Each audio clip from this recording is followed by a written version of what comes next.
मैं नागर सिंह चौहान, विधायक अलीराजपुर, आज भारत माता के वीर सपूत अमर शहीद चंद्रशेखर आजाद जी का जन्म जयंती है और इस अवसर पर मैं पहली बार भारत माता के वीर सपूत चंद्रशेखर आजाद की धरती को नमन करने के लिए नहीं आ पा रहा हूं। मुझे खेद है और मैं इस अवसर पर इस देश के युवाओं से अपील करता हूं कि हम सब लोग अमर शहीद चंद्रशेखर आजाद से प्रेरणा लेके इस भारत मां की सेवा में सदैव हमारा जीवन अर्पित करें। और मैं इस जयंती के अवसर पर भारत मां के सपूत चंद्रशेखर आजाद की धरती को नमन करते हुए श्रद्धांजलि अर्पित करता हूं। नागर सिंह चौहान, विधायक अलीराजपुर। नमस्कार दोस्तों, आप सभी का स्वागत है। मैं हूं वीरेंद्र सिंह राठौड़। आप देखना शुरू कर चुके हैं हमारा ये डिजिटल प्लेटफॉर्म। अलीराजपुर के विधायक और मंत्री नागर सिंह चौहान को लेकर सोमवार से ही काफी राजनीतिक गरमाई हुई है। न केवल अलीराजपुर में बल्कि अलीराजपुर से लेकर दिल्ली तक उनके ही नाम की चर्चा है। सोमवार को दिन भर जो घटनाक्रम हुआ वो आप सभी को पता है कि किस तरह से उन्होंने अपनी नाराजगी जाहिर की और उसके बाद उन्हें शाम को दिल्ली तलब कर लिया गया था। अब जो मैं आपको बताने जा रहा हूँ ये है, इसमें नया ट्विस्ट ये है कि नागर सिंह चौहान दिल्ली पहुंच चुके हैं, लेकिन अब तक उनकी बीजेपी के जो संगठन के पदाधिकारी उनसे कोई मुलाकात नहीं हुई है, किसी बड़े नेता से कोई मुलाकात नहीं हुई है। ये जो हमारी जानकारी सूत्रों के हवाले से जो मिल रही है वो ये है कि अभी कोई उनकी मुलाकात नहीं हुई है। लेकिन इसी दौरान एक वीडियो सोशल मीडिया पर नागर सिंह चौहान ने पोस्ट किया और उस सोशल मीडिया की पोस्ट पर के कई मायने निकाले जा रहे हैं। क्या उनकी नाराजगी अभी भी बरकरार है? दिल्ली तलब कर लिए गए हैं, दिल्ली पहुंच भी गए हैं, लेकिन क्या नाराजगी अब भी बरकरार है? फिलहाल वे अनुसूचित जाति मंत्री के पद पर बने हुए हैं। कोई उन्होंने अभी इस्तीफे देने की घोषणा की, लेकिन इस्तीफा नहीं दिया। लेकिन जो उन्होंने एक पोस्ट की है उस पोस्ट के कई सारे मायने निकाले जा रहे हैं। जैसे कि आप सभी लोग जानते हैं कि आज अमर शहीद चंद्रशेखर आज़ाद की 118वीं जयंती है। 1906 में 23 जुलाई 1906 में उनका जन्म हुआ था भाभरा में ही, अलीराजपुर जिले के भाभरा में। और वहाँ पर एक स्मृति मंदिर भी बना हुआ है उनकी याद में, एक म्यूजियम बना हुआ है और हर साल वहाँ पर कार्यक्रम आयोजित किए जाते हैं। और खुद नागर सिंह चौहान ने एक वीडियो पोस्ट करके बताया कि वे हर साल आज़ाद की जन्मभूमि को नमन करने, माटी को नमन करने पहुंचते हो, तो वे इस बार किन्हीं वजहों से वहां पर नहीं पहुंच पा रहे हो, इसीलिए वे इस वीडियो संदेश के माध्यम से लोगों को संदेश देना चाहते हैं। अब ये तो सामान्य बात हो गई।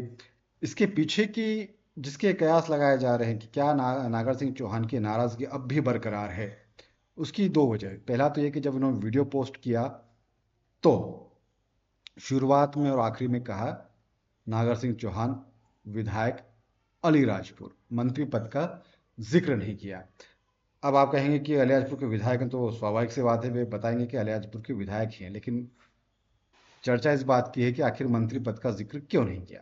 दूसरी बात यह कि अगर ये उनका ये संदेश केवल झावा अलीराजपुर के लिए, जनता के लिए होता तो नागर सिंह चौहान कोई छोटी मोटी शख्सियत नहीं है इन दोनों जिलों में। हर कोई उनसे वाकिफ है कि नागर सिंह चौहान अलीराजपुर के विधायक हैं। एक बार नहीं 4 बार के विधायक हैं। 2003 से 2013 तक लगातार 3 बार चुनाव वे जीत चुके हैं और 2023 में एक बार फिर से चौथी बार वे विधायक बने हैं। तो ये संदेश केवल झावा अलीराजपुर की जनता के लिए नहीं था, ये संदेश कहीं और के लिए था कि वे उनकी जो नाराजगी है वो बरकरार है। इसके मायने तो यही निकाले जा रहे हैं। जो राजनीतिक जानकार है, राजनीतिक विश्लेषक हैं, वो इसी तरह की बात कर रहे हैं कि जो उनका वीडियो पोस्ट उन्होंने किया शुरुआत में इसके और अंत में एक ही बात का जिक्र किया, नागर सिंह चौहान विधायक अलीराजपुर। और इसी को लेकर माना जा रहा है कि क्या नागर सिंह चौहान की नाराजगी अब भी बरकरार है। और पूरा घटनाक्रम ये बताने की जरूरत नहीं कि क्या कुछ सोमवार को हुआ। इसमें एक महत्वपूर्ण आपको बात ये बता दूं कि अगर ये केवल बात मंत्री पद से इस्तीफा देने की होती नागर सिंह चौहान की, तो शायद इतनी हलचल नहीं होती, शायद दिल्ली उन्हें तलब नहीं किया होता। लेकिन नागर सिंह चौहान ने जब ऐलान किया कि वे मंत्री पद से इस्तीफा देंगे, साथ ही अपनी पत्नी जो अब सांसद भी हैं झाबुआ रतलाम लोकसभा सीट से, उनका भी इस्तीफा करवाएंगे। और इसके बाद से ही जैसे ही ये खबर बाहर आई, अलियाजपुर से लेकर दिल्ली तक सभी जो बीजेपी संगठन के अधिकारी वो सक्रिय हो गए। लगातार नागर सिंह चौहान से बात करने की कोशिश की जा रही है। अब इसके मायने समझिए आप कि केंद्र में जो सरकार है, अभी एनडीए गठबंधन की सरकार है, तीसरी बार बीजेपी सरकार बनाने में कामयाब हो गई है, लेकिन बहुमत के आंकड़े से खुद बीजेपी काफ़ी दूर है। 240 के सांसद उनके पास में हैं। ऐसे में भी एक एक सांसद बीजेपी के लिए काफ़ी अहमियत रखता है। और अगर जैसा कि नागर सिंह चौहान ने कहा कि वे अपनी पत्नी को भी इस्तीफा दिलवाएंगे, अनिता ना जो चौहान है वो भी सांसद पद से इस्तीफा देगी, इसी बयान की वजह से जो राजनीति है वो गर्मा गई है, क्योंकि एक एक सांसद काफ़ी अहमियत रखता है एनडीए गठबंधन के लिए।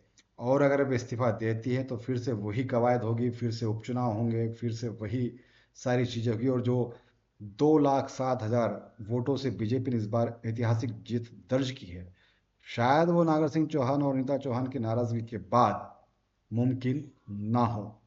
और ये इसलिए मैं आपको कह रहा हूँ कि चुनाव के पहले आप देख लीजिए कि सारे समीकरण ये बता रहे थे कि अलियाजपुर से हो सकता है कि बीजेपी को लीड मिले, लेकिन जैसी लीड मिली, जैसी लीड नागर सिंह चौहान ने दिलवाई, वैसी लीड की उम्मीद कोई नहीं कर रहा था। वहां से दोनों विधानसभा को मिला के, जोबट और अलीराजपुर को मिला के, करीब 80,000 वोटों की लीड जो है वो बीजेपी को मिली है। 70 से 80,000 के लगभग की लीड है। तो एक बड़ा कारण है। और जैसे ही ये बात सामने आई कि सांसद भी इस्तीफा दे सकते हैं, तो राजनीतिक गलियारों में जो है चर्चा तेज हो गई। एक तरह कह सकते हैं आपको भूचाल सा आ गया। और भूचाल इसलिए आ गया कि मैंने आपको बताया कि गठबंधन की सरकार है, बीजेपी खुद अपने बलबूते पर बहुमत के आंकड़े से काफ़ी दूर है। ऐसे में एक एक सांसद काफ़ी अहमियत रखता है। और यही वजह थी कि शाम होते ही उन्हें दिल्ली तलब कर लिया गया।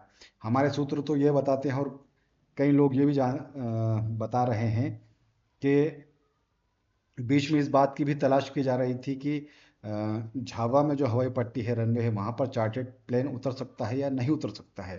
अगर इस बात की भी संभावनाएं तलाशी जा रही थी। अगर वहाँ पर चार्टर्ड प्लेन उतर सकता है तो फिर चार्टर्ड प्लेन से ही दोनों को, अनीता नागर सिंह चौहान और नागर सिंह दोनों को दिल्ली ले जाने की तैयारी की जा रही थी। लेकिन क्योंकि वहाँ पर इस तरह की संभावना तलाशी जा रही थी, उस वक्त हो चुका था, और शायद वहाँ पर इस तरह की सुविधा भी नहीं थी कि जो चार्टर्ड प्लेन है वो वहाँ पर उतारा जा सके। इसलिए नागर सिंह पहले अलीराजपुर से भोपाल पहुँचे। प्रदेश जो संगठन उनके जो पदाधिकारी हैं जयदीप पटेल, वो पहुँचे थे। उनके साथ में वे भोपाल पहुँचे। भोपाल से अगले दिन दिल्ली के लिए रवाना हो, दिल्ली पहुँच भी चुके हैं। क्योंकि आज बजट सत्र था, इसलिए आज किसी नेता से, उनकी किसी पदाधिकारी से उनकी मुलाकात नहीं हुई है। माना जा रहा है कि कल सुबह यानी कि 24 जुलाई को जो पूरा एपिसोड चल रहा है, इसमें आगे की क्या रणनीति होगी, आगे क्या कदम होगा, ये कल निकल कर सामने आ सकता है। तो आप वो वीडियो सुनिए, नागर सिंह चौहान क्या कह रहे हैं और क्यों उनके इस वीडियो से एक सस्पेंस बना हो, और ये फिर से कयास लगाए जा रहे हैं कि नागर सिंह चौहान की दिल्ली जाने के बाद भी, दिल्ली दरबार में अभी पहुंचे नहीं हैं, दिल्ली दरबार से कुछ कदम की दूरी पर हैं, लेकिन वहां पर भी उनकी नाराजगी बरकरार है। और यही बताया जा रहा है कि अब नागर सिंह चौहान का अगला कदम क्या होगा, इसके लिए हमको कल का इंतजार करना होगा। बहुत बहुत शुक्रिया।